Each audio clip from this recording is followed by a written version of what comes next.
తొలి తెలుగు ఖగోళ శాస్త్ర గ్రంథ రచయిత శ్రీ గొబ్బూరి వెంకటానంద రాఘవరావు గారి జ్యోతిర్వేద 14వ భాగం 19/8/24 ఇవాళ జంధ్యాల పౌర్ణమి.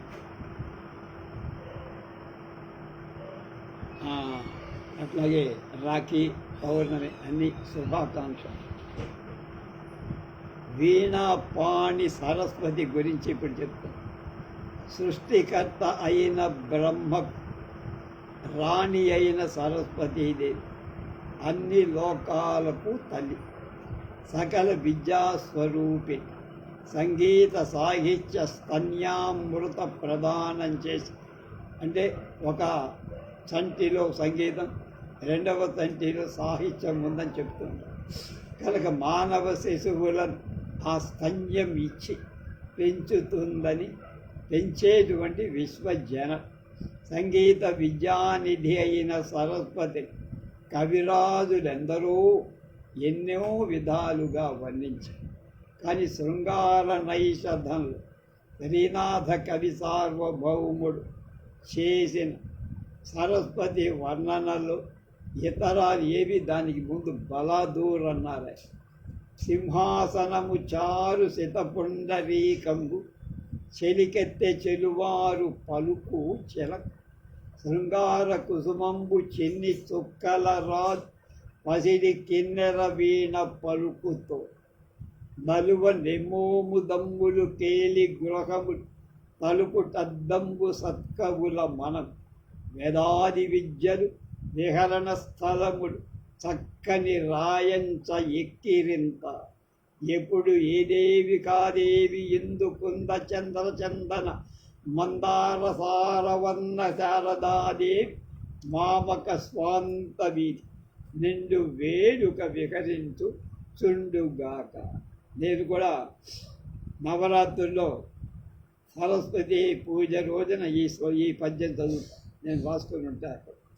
ఖగోళ దృష్ట్యా తమ్మి పూ వెలి మబ్బు రింగ్ నెబ్యుల, బ్రహ్మకొక్కడికే కాక అతని రాణి అయిన వాణీదేవి కూడా సింహాసనం, అంటే పద్మలో ఆమె ఉంటుంది, ఆయన పద్మంలో కూర్చోరు. ఖగోళంలో వీణామండలంతో చెప్పే గొప్ప చుక్కల గుంపు ఆమె చేత అలరారే పసిడి కిన్నెర వీణ అని వర్ణించడం చాలా హృద్యమంగా ఉంది. వేదాలు 4 బ్రహ్మముఖాలని కవిగారి సమయం. బ్రహ్మముఖాలు ఆమె కేలికా గృహాలు, అక్కడ ఆడుకుంటున్నారు.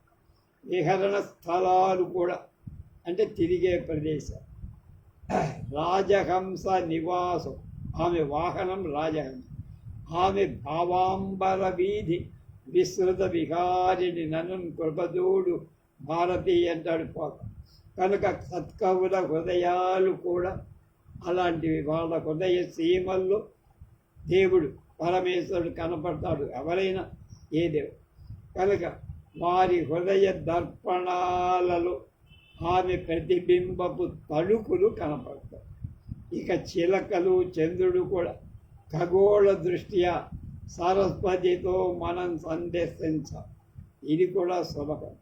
ఉత్తరాకాశంలో సరస్వతి వీణామండలం ఏ రేఖ మీద కనపడుతుందో అదే రేఖలపైనే దక్షిణాకాశంలో ధనురాశి చుక్కలు కూడా అప్పుడే కనపడతాయి.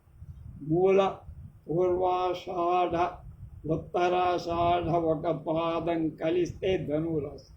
కనుక ధన్వి అంటే ఎవడు? మన్మధుడు. మన్మధుడి వాహనం చిలక.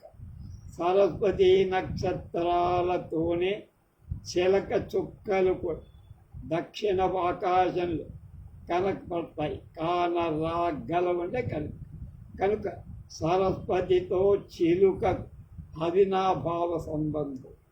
సరస్వతి పూజ ఆశ్వయుజ శుక్ల పక్షంలో మొదటి 9 రోజుల్లో 7వ రోజు వస్తుంది. మూలా నక్షత్రం. అదే 9 రోజులు కాకపోతే చంద్రుడు మూలా నక్షత్రంలో కూడిన సప్తమి నుండి అయినా జలపటం చేస్తూ ఉంటారు, అన్ని రోజులు చేయకపోతే. ఆ రోజుల్లో చంద్రుడు సరస్వతి అనే నక్షత్రాలతో మధ్యాహ్న సమరేఖపై ధనుస్సు చుక్కలతో దక్షిణంగా మెరుస్తూ పాల సముద్రం మీదుగా ప్రతిబింబించి సరస్వతితో కనపడతాడు. కాబట్టి చుక్కల రాజైన చంద్రుడిని, మన్మధుడికి వాహనమైన చిలకను కూడా సరస్వతితో వర్ణించి చెప్పాడు కవి. సంస్కృత ఆంధ్ర కవులంతా సకల విద్యా స్వరూపిణి అయిన సరస్వతిని స్తుతించి కావ్య రచన మొదలుపెట్టారు. ఋగ్వేదంలో సరస్వతి ఎలా స్పందింపబడింది? ఋగ్వేదం 1వ మండలం 3వ సూక్తంలో 11వ మంత్రం. చోదయిత్రీ సోనృతారాం చేతంతి సుమతీనాం యజ్ఞం దధే సరస్వతి. అర్థమేంటి? హృద్యాలు సత్యభూషితాలు అయిన గీతాలను పలికించేవో అమ్మా, మనోజ్ఞ రచనలు చెయ్యటానికి అనుగ్రహించుతుంది సరస్వతి. మా పూజలను అందుకో. సుమతీనాం యజ్ఞం దధే సరస్వతి అని. అలాగే ఋగ్వేదంలో 1వ మండలం 3వ సూక్తం 12వ మంత్రం. ధియో విశ్వ విరాజతి అంటే ఉత్కృష్ట భావ వికాసంతో ఆ తల్లి తన కటాక్ష దీప్తుల మాపై ఉత్తేజాన్ని అందజేయుగా. శ్రీమద్ రామాయణ రచనకు ఉపక్రమించిన వాల్మీకి బ్రహ్మ ప్రత్యక్షమై ఇలా అన్నాడు: జానుగని ముఖాబ్జమున శారద ఉన్నది, నా అనుజ్ఞ విజ్ఞానము తోడమున్ను సుర సంయమి చెప్పిన వాక్య పద్ధతి సూనృత భాషణార్థముల శ్లోక నిబద్ధముగా కవిత్వాసు శ్రీనొగి విస్తరాంచితగా చెప్పుము రామ కథా ప్రపంచమున్. ఇక భగవద్గీత శ్రద్ధాత్రయ విభాగ యోగలో వాంగమయ తపస్సు ఇలా చెప్పబడి: అనుద్వేగకరం వాక్యం సత్యం ప్రియ హితంచయత్ స్వాధ్యాయాభ్యసనంచైవ వాంగమయం తప ఉచ్యతే. ఉద్వేగకరం కాని సత్యంతో కూడుకొని ప్రియము హితమై వేదాభ్యాస సహితమైన తపస్సే అది వాంగ్మయ తపస్సు. ఈ లక్షణం కల వాక్య రచనలతో సరస్వతిని పూజించడం వాంగ్మయ తపస్సు. ఇటీవలి సంస్కృత కవులలో దండి మహాకవి సరస్వతిని సర్వశుక్లా సరస్వతి అన్నారు. అంటే ఆమె తెల్లని ఒళ్ళంతా కూడా సరస్వతి దేవికి బ్రహ్మకు కూడా వాహనం రాజహంస గురించి చదివేటప్పుడు సరస్వతీ దేవిని గురించి మరికొన్ని వివరాలు తెలుసుకో.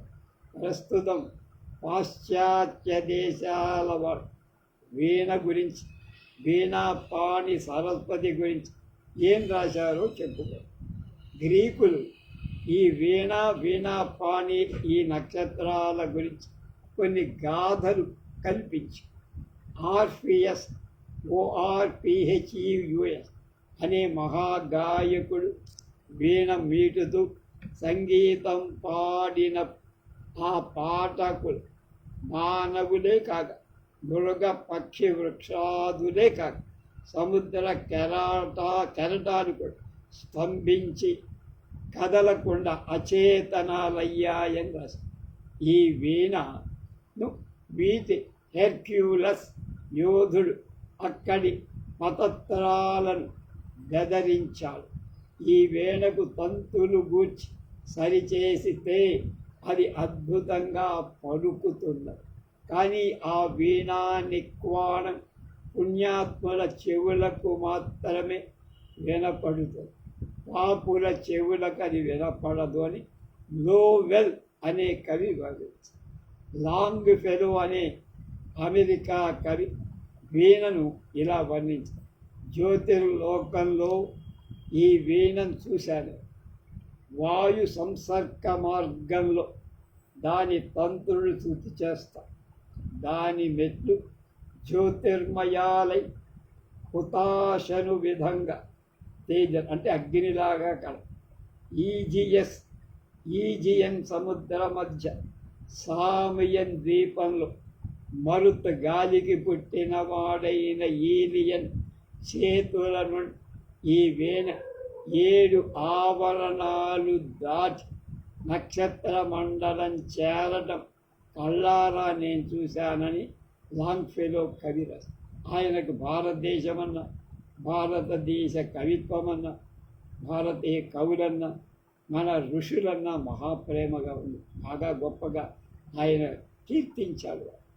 టెనిసన్ అనే మహాకవి ఈ వీణను గురించి ఇలా రాశారు. నటరాజు కాలపురుషుడు జగత్తుపైన పాదం మోపారు. నటరాజు కాలపురుషుడు జగత్తుపై పాదం మోపారు.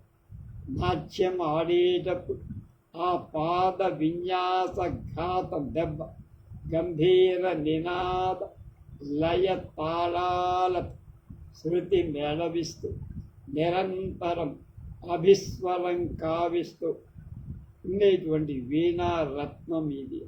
అంటే ఖగోళం నుండి వెలువడుతూ విశ్వవ్యాప్తి కనిపిస్తున్న ఈ దివ్య గానాన్ని గురించి ఆంగ్ల కవిరాలు షేక్స్పియర్ మహాకవి రచించిన వాక్యాలతో ఈ చర్చ నాపేద్దామంటున్నాం. నవరత్నాలలాగా ఖగోళంలో మెరిసే జ్యోతిర్గోళాలు సంఖ్యాతీతమయ్య ఇన్ని అని చెప్పలేము. అందుక దానికి స్థైర్యం లేదు, స్థిరత్వం లేదు. ప్రతి గోళాన్ని అది కదులుపుతుంది, చెలిస్తుంది. తన మార్గాన్ని అనుసరించిపోతున్న నిశ్శబ్ద సంచారం చేసే గోళం అందులో ఒక్కటి కూడా లేదు. అన్నీ శబ్దం చేసుకుంటూ వెళ్ళి విమల గాంధర్వ విద్యా ప్రభావం కల దేవకాంతలలాగా ప్రతి గోళం మధుర గీతాన్ని ఆలాపిస్తూ సంచరిస్తూ ఆ గోళాల నుండి వెలువడి సంగీతం మనకు వినబడదేమిటి అని ప్రశ్నించడం సహజమేగా. మట్టిలో పుట్టి మట్టిలో పెరిగిన మానవుల చవుటి చెవుల ఆ దివ్య గీతాలు శ్రోత్ర గోచరాలు చెవులకు వినపడవురా? మట్టిలో పుట్టి మట్టి పిసుక్కునే నీకెందుకు వినపడతాయి? దివ్య చక్షువులు ఉండాలి. అప్పుడు విశ్వంలో గల వివిధ గోళాల నుండి వెలువడే మధుర గీతాల గురించి ఈ దిగువ రాసక్రీడాభివర్ణన ఘట్టంలో మరికొన్ని సంగతులు చెప్తారు. సూర్య కుటుంబము గతి. చంద్రుడు భూమిని చుట్టి వచ్చే ఉపగ్రహం. భూమి సూర్యుడి చుట్టూ ఏడాదికోసారి తిరిగి వచ్చే ఒక గోళం. సూర్యుడము భూమి గోళం, చంద్రుడు ఉపగ్రహం. అలాగే బుధ శుక్ర అంగారక గ్రహ కణాలు, గురుడు శనైశ్వరుడు, శనికి అవతల యురేనస్, నెప్ట్యూన్, ప్లూటో గ్రహాలు వాటి ఉపగ్రహాలతో కూడా నియమిత కాలంలో సూర్యుడి చుట్టూ తిరుగుతాయి. ఈ గ్రహాలే కాక కొన్ని ధూమకేతువులు కూడా సూర్యుడి చుట్టూ తిరుగుతూ ఉంటాయి. ఇవన్నీ సూర్య కుటుంబంలో చెందిన. సూర్యుడి ఆధిపత్యానికి లొంగి గానుగ ఎట్లలాగా కళ్ళు మూసుకొని తిరగడమే. అంగుళం కానీ పిల్లి మీటర్ కూడా అవి ఆ గతిని తప్పడానికి వీలు. స్తంభంలాగా మధ్యగా ఉండగా సూర్యుడు గ్రహగోళాలని అతని చుట్టూ తిరుగుతున్నాయా? లేక సూర్యుడికి కూడా గమనం ఉందా? తాను ఎక్కడికైనా పోతూ తన వెంట ఈ గ్రహజాలాన్ని తిప్పుకుంటూ తన వెంట తీసుకెళ్తున్నాడు. సూర్యుడు అక్కడే ఉండి ఈ గ్రహాలు ఆయన చుట్టూ తిరుగుతున్నాయా? తాను కూడా ఇంకో దాని చుట్టూ తిరుగుతూ తన చుట్టూ వీటి తిప్పుతున్నాడా? అదొక క్వశ్చన్ మార్క్. అది ఎక్కడికి పోతున్నాడు? ఆయన తిరుగుతున్నాడు. ఏ త్వరలో పోతున్నాడు? ఏ మార్గంలో పోతున్నాడు? నవీన వైజ్ఞానిక ఈ ప్రశ్నకి ఏం జవాబు చెప్తారంటే, మన పూర్వ ఋషులు ఏం చెప్పారు? వీరి వాక్యాలను నవీన వైజ్ఞానికులు స్థిరపరిచారా, నవ్వారా అని ఈ ప్రశ్న ముఖ్యులకు సమాధానం చెప్పాల్సిన తరుణం వచ్చిందంటున్నారు గొబ్బూరి వారు. ఈ విషయమై సుమారు 200 ఏళ్ల క్రిందటే పాశ్చాత్య జ్యోతిష్యవేత్త అనేక విధాలు పరిశోధనలు అప్పటి నుంచి 200 ఏళ్ల నుంచి పరిశోధన చేస్తారు. అందుకు ఫలితంగా ఈ విధంగా కొన్ని విషయాలు నిశ్చయంగా చెప్పు. ఒకటి, నక్షత్రాలు గొప్ప సూర్య గోళాలు. సూర్యుడు ఎలా గోళము, నక్షత్రాలు కూడా పెద్ద పెద్ద గోళాలు. సూర్యుడే ఒక చిన్న నక్షత్రం. రెండు, ప్రతి నక్షత్రానికి స్వకీయమైన దానికి సంబంధించిన ఒక నిర్ణీతమైన కక్ష్య మార్గం ఒకటి. కాబట్టి మన సూర్యుడికి కూడా ప్రత్యేకమైన తిరిగేటువంటి మార్గం, గమన మార్గం. తాను ఆ మార్గంలో పోతూ తన కుటుంబంలో ఉన్న గ్రహ గోళాదులను కూడా తన వెంట తీసుకొని వెళుతూ మన సూర్యుడు సకుటుంబ సపరివార సమేతంగా తిరుగుతూనే ఉంటాడు. ఉత్తర ఆకాశంలో వెలుగొందేటువంటి ఒకానొక లక్ష్యాన్ని చేరాలి అనేది సూర్యుడు ఆ తపన. అక్కడికి వెళ్ళటానికి తిరుగుతూ తిరుగుతూ తిరుగుతూ ఆ లక్ష్యమే ఎక్కడికి వెళ్ళాలైనా సూర్యుడు చేరుకోవలసిన గమ్యస్థానం ఖగోళంలో ఆయన తిరుగుతున్నాడు. ఎక్కడికి చేరాలి? మనకు విష్ణుని పరమ పదంలో ఆ పరమ పద సన్నిధానంలో వీణా మండలంలో ఇహపర సాధనమైన గొప్ప ప్రయోజనం ఉంది.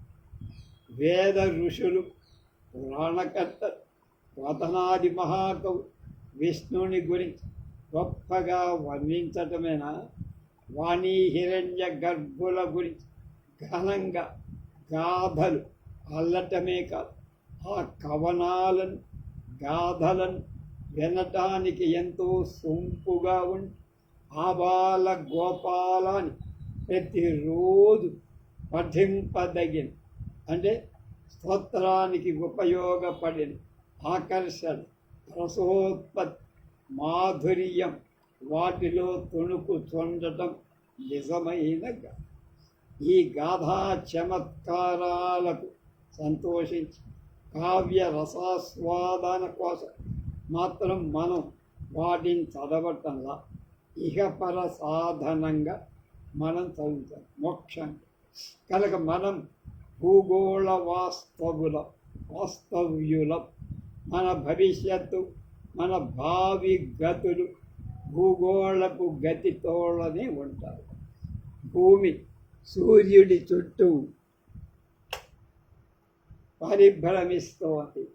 సూర్యుడు ఇచ్చే తేజస్సు, వేడి, విద్యుత్ కాంత శక్తులు, అయస్కాంతం శక్తులతో మనల్ని పోషించి రక్షిస్తోంది భూమి. అది కనుక సూర్యుడి చుట్టూ తిరుగుతూ సూర్యుడి నుంచి తేజస్సు, విద్యుత్తు, అయస్కాంత శక్తులతో మనల్ని పోషిస్తుంది. మనకు భూగోళం తల్లి. భూగోళం సూర్యుడిని కొలిచి తిరుగుతూ మనల్ని పోషిస్తారు. కనుక మనకు భూగోళ సూర్యగోళాలతో అవినాభావ సంబంధం. కనుక భూగోళ సూర్యగోళాల ఏం రకమైన గతి మార్గం ఉందో చివరకు మనకు కూడా అదే గతి. సూర్యుడికి వీణామండలమే పరమ గతి అని జ్యోతిర్విధులంతా నిశ్చయం. ఇవన్నీ వెళ్ళి అక్కడ చేరాల్సి. అందులో ఉన్న అభిజిన్ నక్షత్రం చెంతకే సూర్యుడు వెడుతున్నాడని, ఆ అభిజిన్ నక్షత్రమే ప్రస్తుతం సూర్యగోళానికి లక్ష్యమైన గమ్యస్థానం. శివుడు చివరికి సూర్యుడు అభిజిత్ నక్షత్రంలోకి చేరాలి. అది ఆయన గమ్యం అన్నమాట. కనుక జ్యోతిష్ శాస్త్రవేత్తలు దాన్ని చెప్పేసారి నిర్ధారణ చేసి. అంతకుముందు సర్ విలియం హెర్షల్ అనే ద్వారా అభిజిన్ నక్షత్రానికి కింద ఉన్న తమ్మి పువ్వు మబ్బు అంటే తామర పువ్వు మబ్బు ప్రాదుర్భవ స్థానమై విష్ణువు నాభిస్థానమే.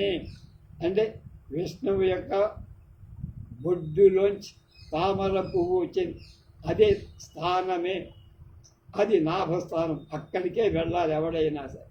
పడమటి వాళ్ళు గ్రీకు అక్షరాలతో ల్యాంబడా హెక్యులస్ అంటారు. కనుక సూర్యుడి గమ్యస్థానం ఎక్కడికి? ఇక్కడికి. ఎక్కడికి? అభిజిత్ నక్షత్రం దగ్గర.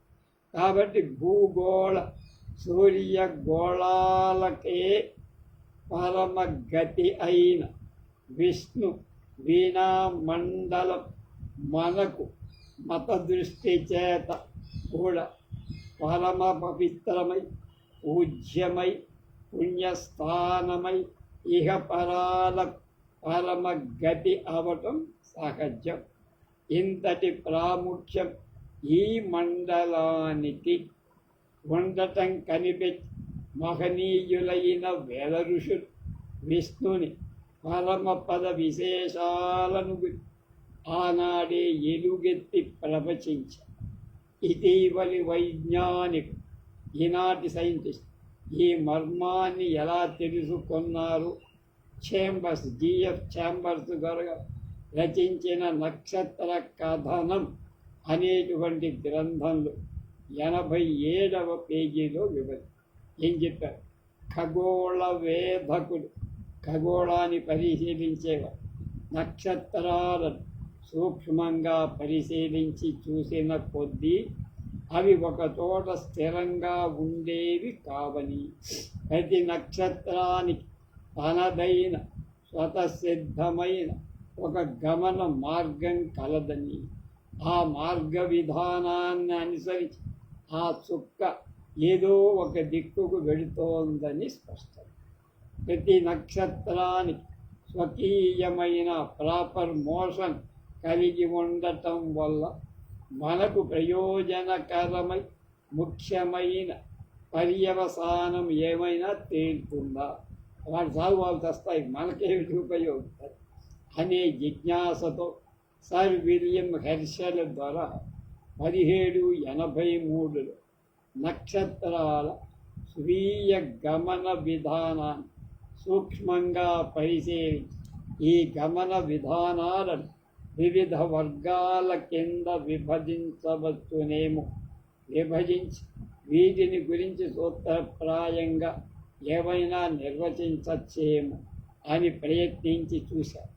అలా శోధించుతూ రాగ హెర్క్యులస్, వాడిని ఏమన్నా మనం హరికులేశుడు, విష్ణుని పదానికి ఒకానొక బిందువై సుక్కలు జరుగుతున్నట్లుగా అతడికి కనపడింది, అర్థమయ్యింది, తెలుసుకోవాలి. ఆ కారణం చేత సూర్య కుటుంబమంతా ఆ బిందువుని చేరబోతోంది అని. అలా ఊహించడం ఎలా సాధ్యమవుతుందో మనం ఆయన చెప్పాడు కదా అని యాక్సెప్ట్ చేయలేంగా.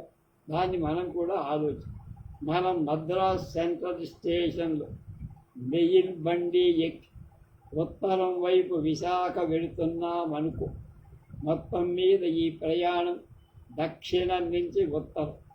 మనం బండిలోనే దక్షిణానికి ఎలా పడుతున్నాము, దక్షిణానికి ఎట్లా అగపడుతున్నాము, ఉత్తరం ఎలా కనపడుతోందో ఇటు అటు కూడా పరిశీలించి చూద్దాం. దక్షిణం వదిలి వచ్చిన కొద్దీ గతమైన ఆ దిక్కున అంతవరకు కనపడిన దృశ్యాలు క్రమక్రమంగా కనపడు. ఆ అదృశ్యాలు ఉత్తరంకి ఇంకా దగ్గరకి చేరబోతుంటే క్రమక్రమంగా అవి విడిపోతున్నట్లు స్పష్టమై వికసిస్తున్నట్టు కనుక దక్షిణ ప్రదేశం ఒకదొకటే క్రమంగా గతించి అదృశ్యాలవుతూ రాగా ఇక ముందు చేరబోయే ఉత్తర ప్రదేశం ఒక్కొక్కడే సమీపించే కొలది స్ఫుటంగా కనపడు. వికాసాలను పొందుతూ గతించిపోయింది దక్షిణం. కాబట్టి గతంతో దక్షిణానికి సంబంధం ఏర్పడింది. చనిపోయిన వాళ్ళని గతించిన వాళ్ళమంటారు. గతించిన వాళ్ళ ఆత్మలకు ప్రభు యమధర్మరాజు దక్షిణ దిక్కుకు దక్షిణ దిశకు యముడు అధిపతి అని తెలుసుకున్నప్పుడే సూర్యుడు సకుటుంబంగా ఉత్తరాభిముఖుడైపోతున్నాడని పూర్వులకే తెలుసుకో. కనుక సూర్యుడు ఉత్తరాభిముఖుడైపోతున్న ఉత్తర ఆకాశంలో విష్ణువు యొక్క పరమపద నక్షత్రాలు వీణామండల నక్షత్రాలు వికసిస్తున్నట్టు క్రమక్రమంగా స్పష్టంగా కనపడు. వాటి ఎదుట దక్షిణ ధ్రువ ప్రాంతం ఖగోళ దృశ్యాలన్నీ మూసుకుపోతాయి. ఉత్తర దిక్కుకు దక్షిణ దిక్కుకు చుక్కలను బహుకాలం సూక్ష్మంగా పరిశీలించి చూడగా ఈ విశేషాలు స్పష్టంగా కనపడి హెర్షల్ మతం ప్రకారం హరికులేశ హెర్క్యులస్ మండలంలో లాంబ్డా అక్షర సంజ్ఞ గల చుక్కల పరిసరాలే సూర్యమండల గమ్యస్థానం. సూర్యుడు ఎంత తిరిగినా అక్కడికి చేరు. కానీ తరువాత పరిశోధకుడు దీన్ని ఒప్పుకోరు. ఆ సమీపంలో ఉన్న మరొక బిందువు సూర్యగోళ గమ్యం స్ట్రూవే అనే పరిశోధకుడు చెప్పారు. ఇందాక చెప్పినటువంటి అభిజిత్ నక్షత్రం కాదురా, అది దగ్గర ఇంకొక బిందువు ఉంది, సూర్యుడు అక్కడికి వెళ్తాడు. ఇంకా 20 మంది ఈ గమ్యస్థానానికి అనేక బిందువులను ఇప్పుడు ఖగోళ పరిశోధకులు చాలామంది ఈ గమ్యస్థానం అభిజిత్ నక్షత్రం దగ్గరే ఉందిరా, బుర్రలు పగలు కొట్టుకోవద్దురా, వాళ్ళు ఎప్పుడో తేల్చి చెప్పారా, ఇది తప్పు అని నిర్ధారణ కానంత కాలం మనం అభిజిత్ నక్షత్రమే సూర్యగోళము యొక్క గమ్యస్థానమని భావించారు. అభిజిత్ నక్షత్రాన్ని పాశ్చాత్యులు వెగా వియ్యే అంటే సూర్య కుటుంబంగా ఈ వెగా నక్షత్రాన్ని గురించి సెకండు 12 మైళ్ళ చొప్పున ఉత్తరాభిముఖుడై పోవటాన్ని గురించి సైమన్ న్యూకూలాం సైమన్ NEWCOM అనే అమెరికా ఖండ జ్యోతిష్ శాస్త్రవేత్త చేసిన ప్రసంగం ఈ క్రింద తెలిగిస్తూ మీకు చెబుతాను. ఈ ఉపన్యాసం జరిగే నాటి కడమటి వాళ్ళకి ఇంకా విమానం ఎలా ప్రయాణిస్తుందో, విమాన ప్రయాణం ఏమిటో తెలియదు. అంతకుముందు చెప్పింది సైమన్ న్యూకూలాంబ్ ప్రసంగం. భూమండలం మీద ఉన్న సముద్రాల అతి త్వరగా గడిచిపోగల గొప్ప ఓడలేవి ఎక్కడా ఆగకుండా నిరంతరం ప్రయాణం సాగిస్తూ పోయినా అనేక కోట్ల సంవత్సరాల నాటికైన సూర్య కుటుంబ గమ్యస్థానమైన వెగా ప్రాంతాన్ని చేరలేవు. భూగోళ నివాసులమైన మనం ఈ భూగోళ సూర్యగోళాలతో పాటు అక్కడికే వెళ్తున్నాము. సూర్య కుటుంబం ఆ లక్ష్యాన్ని చేరటానికి ఉద్దండ వేగంతో ప్రయాణం చేస్తుంది. ఎంతో త్వరతో పోతుందని మనం అనుకునే ఓడల వేగం ఆ ప్రచండ వేగంతో పోలిస్తే ఈ ఓడల గమనం నత్తనడకలాగా. భూమి మీద మానవ ఉత్పత్తి అయినది మొదలు ప్రతి యుగం, ప్రతి శతాబ్దం, ప్రతి సంవత్సరం, ప్రతి రోజు, ప్రతి గంట, ప్రతి సెకను కూడా సూర్యగోళ భూగోళాలు అఖండమైన త్వరతో వేగంతో వేగా నక్షత్రాన్ని చేరబోతున్నారు. ఈజిప్ట్ దేశంలో పిరమిడ్ కట్టడాలు కట్టిన ఆ తర్వాత యుగాలలో ఇప్పటికీ ఈ ప్రయాణం ఇట్లా సాగుతూనే ఉంది. ఈ ప్రయాణం ఎప్పుడు ప్రారంభమైందో ఎప్పుడు ముగుస్తుందో ఎవ్వరూ నిశ్చయంగా చెప్పరు. ఈ ఉపన్యాసం ప్రారంభమైంది మొదలు ఇంతవరకు మనం ఎన్నెన్నో వేల మైళ్ళు గడిచిపోయాం. ఇటుపై ప్రతి క్షణం కూడా అదేవిధంగా కొన్ని లక్షల సంవత్సరాలు, కోట్ల సంవత్సరాలు ఈ ప్రయాణం ఇలాగే సాగిపోయి ప్రకృతి సూత్ర గతి సూత్రాలతో మార్పు రానంతకాలం సకుటుంబంగా సూర్యుడు అంటే భూమితో సహా మిగతా గ్రహాలతో సహా తన లక్ష్యం వంక నిరంతరం పోతూ ఉండాల్సిందే, ఎక్కడ ఆపకం లేదు. సూర్యుడు నక్షత్ర లోకానికి చేరాలని కొందరు భావిస్తున్నారు. అంతరాయాలు లేకపోతే అప్రయత్నంగా మనకు ఆ కోరిక సిద్ధిస్తుంది. 1 సెకండు కాలంలో 12 మైళ్ళకు తక్కువ కాని వేగంతో సూర్య కుటుంబం వేగా వంకకు వెళుతూ మనవాడు అభిజిత్ అని, పాశ్చాత్యులు వేగా అని తెలిపే ఈ నక్షత్రం ఉత్తర ఆకాశంలో వీణా మండలంలో వెన్న ముద్ద వంటి తెల్లటి కాంతితో ఉజ్వలంగా మెరుస్తుంది. దీని చేరబోవటకై సూర్య కుటుంబం సెకనుకు 12 మైళ్ళు. సెకనికి 12 అంటే 12 6 18 కిలోమీటర్ తక్కువ కాని వేగంతో త్వర అంటే వేగంతో పోతోందని అభిజ్ఞులు తేల్చి చెప్పారు. 1 సెకండుకు 12 మైళ్ళు. 60 సెకండ్ల కాలం 1 నిమిషం. 1 నిమిషం అంటే సూర్యుడు 60 × 12. 1 నిమిషంలో 720 మైళ్ళు. గంటకు 60 నిమిషాలు. 720 × 60 43,200 ఒక గంటలో వెళ్తారు. ఈ ధనానికి గంటలు 24. దాన్ని 24 పెట్టి హెచ్చరిస్తే 10,36,800 మైళ్ళు ఒక రోజులో ప్రయాణం. సూర్య కుటుంబంతో కూడా మనం రోజు 10 లక్షల మైళ్ళు మించిన అఖండ వేగంతో అభిజిత్ నక్షత్ర ప్రాంతానికి దగ్గరికి వెళ్తున్నాం. అంతకాలం వెళ్తాము మనకి.